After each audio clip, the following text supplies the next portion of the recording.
നമ്മൾ പുതിയൊരു ഡിസൈനാണ് നമ്മുടെ ചുരിദാറിൽ ചെയ്യാൻ പോകുന്നത് കേട്ടോ. അതിനായിട്ട് നമ്മുടെ പുട്ടുകുറ്റിയില്ലേ, അതിലെ ഈ ഒരു ചില്ല് എടുത്തിട്ടുണ്ട്. ഈ ഒരു ചില്ല് നിങ്ങൾ ശ്രദ്ധിച്ചേ, ഇതിലിങ്ങനെ ഇഷ്ടം പോലെ ഹോൾസ് ഉണ്ട് അല്ലേ. ഈ ഹോൾസ് വെച്ചിട്ട് നമുക്കൊരു പുതിയ ഡിസൈൻ നമ്മുടെ ചുരിദാറിൽ ചെയ്തെടുക്കാം കേട്ടോ.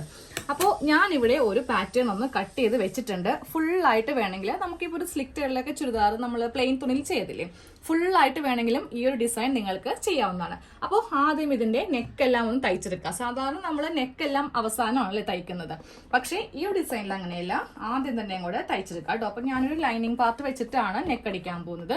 അപ്പോൾ ഇത് ഈ തുണി നിവർത്തിയിട്ടു, അതിന്റെ മീതെ ഇതിങ്ങനെ നിവർത്തിയിട്ടിട്ട്, അതെല്ലാവർക്കും അറിയാം, അതിപ്പോൾ കാണിച്ചു തരേണ്ട ആവശ്യമൊന്നുമില്ല. ഈ നെക്കൊന്ന് തയ്ച്ചൊന്ന് എടുക്കുക. ഇപ്പോൾ ഇതേ നെക്കൊന്ന് തയ്ച്ച് എടുത്തിട്ടുണ്ട്. ഒരു കഷ്ണം ലൈനിങ്ങോ ഇല്ലെങ്കിൽ ഒരു ചെറിയൊരു കഷ്ണം തുണി വെച്ചിട്ടോ നെക്കൊന്ന് അടിച്ച് മറിച്ച് എടുക്കുക. എന്നിട്ട് വേണം ഈ ഡിസൈൻ ചെയ്ത് കൊടുക്കാനായിട്ട്. അപ്പോൾ ദേ ഞാൻ ഈ ഒരു ചില്ലെടുത്തിട്ടുണ്ട്. എന്നിട്ട് നമുക്ക് വേണ്ടത് ഈ ഒരു റൗണ്ട് വേണം, പിന്നെയുള്ള ഈ 3 റൗണ്ട് വേണം.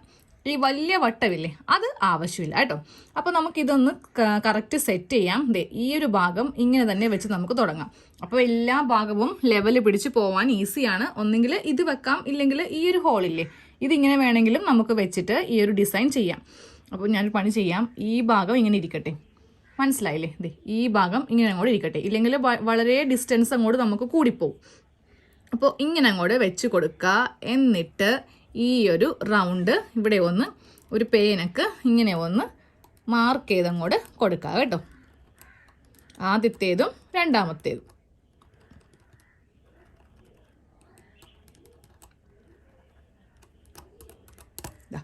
ഇങ്ങനെ ഒന്ന് മാർക്ക് ചെയ്തപ്പോൾ നമുക്കിതുപോലെ ഒന്ന് കിട്ടിയിട്ടുണ്ട്.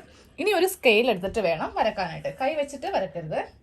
സ്കെയിൽ എടുത്തിട്ട് ഫസ്റ്റ് ഈ 3 ഡോട്ട്സ് ഇങ്ങനെ ഒന്ന് വരച്ചു കൊടുക്കുക.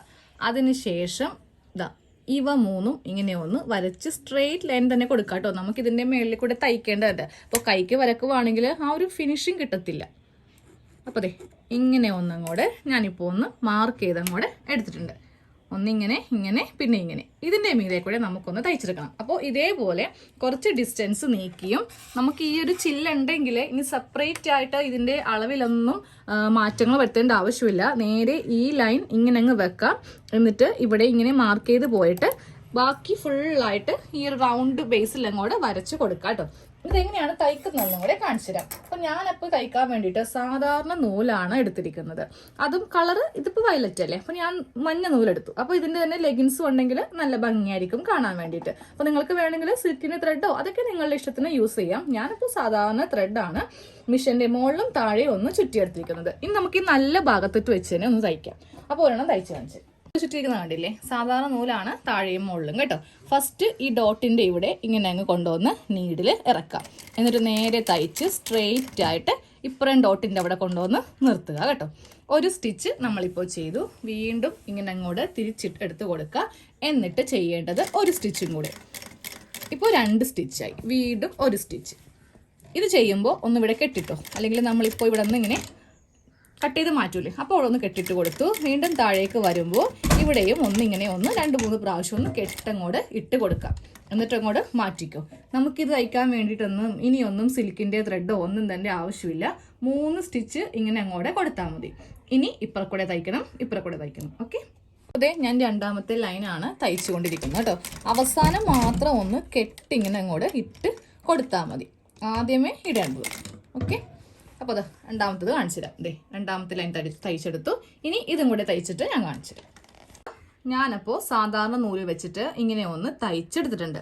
നല്ല വശം വേണം ഇങ്ങനെ വെക്കാൻ കേട്ടോ. ഉൾവശം കാണിച്ചിട്ടെ, അത്ര നീറ്റ് ഉണ്ടാവില്ല. നമ്മളിങ്ങനെ കെട്ടൊക്കെ ഇട്ട് കൊടുക്കുമ്പോൾ അതൊരു ഭംഗിയില്ലാതായി പോവും. അപ്പോൾ നല്ല വശം തന്നെ വെച്ച് ചെയ്യാം. ഞാനിതേ മോഡല് എംബ്രോയിഡറി നൂലില്ലേ കട്ടിയുള്ളത്, അത് വെച്ച് ചെയ്തിട്ടോ ഫെയിൽ ആയിരുന്നു. അപ്പോൾ ഈ ഒരു നൂല് വെച്ചിട്ട് ആരും ചെയ്യേണ്ട ആവശ്യമില്ല. സാധാരണ നൂല് എടുക്കുന്നതാണ് നല്ലത്. എന്നാൽ മാത്രമേ നമുക്ക് ഇങ്ങനെ കെട്ടൊക്കെ ഇട്ട് തയ്ക്കാൻ പറ്റത്തുള്ളൂ. ഇത് നമ്മൾ സാധാരണ ചെയ്യുമ്പോൾ റൗണ്ട് ഇതൊക്കെ വെച്ചിട്ട് നീഡിലൊക്കെ വെച്ചിട്ടാണ് ചെയ്യുന്നത്. കൈക്കാണ് ഹാൻഡ് എംബ്രോയിഡറി ആണ് ചെയ്യുന്നത്. പക്ഷെ അതൊക്കെ എത്ര സമയം പിടിക്കും. ഇതാകുമ്പോൾ മിഷനിൽ നമുക്ക് അങ്ങോട്ട് തയ്ച്ചങ്ങോട്ട് എടുക്കാവുന്നേ ഉള്ളൂ. അപ്പോൾ ഇതുപോലെ നമ്മുടെ നെക്കിന്റെ ഈ ഒരു റൗണ്ട് ഷേപ്പ് അനുസരിച്ചിട്ട് ചെയ്യാം. ഇനി അങ്ങനെ അല്ലെങ്കിൽ നമുക്കിത് അവിടെ ഇപ്പോൾ ഒരു പ്ലെയിൻ കുർത്തിയൊക്കെയാണ് നമ്മൾ ചെയ്യുന്നതെങ്കിൽ നമുക്ക് സമയമുള്ള അനുസരിച്ചിട്ട് അവിടെ വേണമെങ്കിൽ വേണമെങ്കിലും ഇങ്ങനെ ചെയ്ത് കൊടുക്കാം. നല്ല ഭംഗിയായിരിക്കും നമ്മുടെ ചുരിദാറൊക്കെ കാണാൻ വേണ്ടിയിട്ട്. അപ്പോൾ ഈ നെക്ക് ഡിസൈൻ ഫുള്ളായിട്ട് ചെയ്തെടുത്തിട്ടുണ്ട്. അപ്പോൾ ഇതേപോലെ നിങ്ങൾക്ക് എവിടെ വേണമെങ്കിലും ചെയ്തെടുക്കാം കേട്ടോ. നമുക്ക് പെട്ടെന്ന് കഴിയും, തയ്യൽ മെഷീനിൽ തയ്ച്ചെടുത്താൽ മതി. ഇനി വല്ല പേളോ മുത്തോ എന്തെങ്കിലുമൊക്കെ ഉണ്ടെങ്കിൽ ഓരോ ഭാഗത്തൊക്കെ കുത്തി നിർത്തുവാണെങ്കിൽ നല്ലൊരു ഭംഗിയായിരിക്കും. അപ്പോൾ എല്ലാവരും ഈ ഒരു ട്രിക്ക് ഒന്ന് ചെയ്ത് നോക്കുക. എന്നിട്ട് നിങ്ങളുടെ അഭിപ്രായം ഒന്ന് കമന്റ് ആയിട്ട് ചെയ്യുക കേട്ടോ.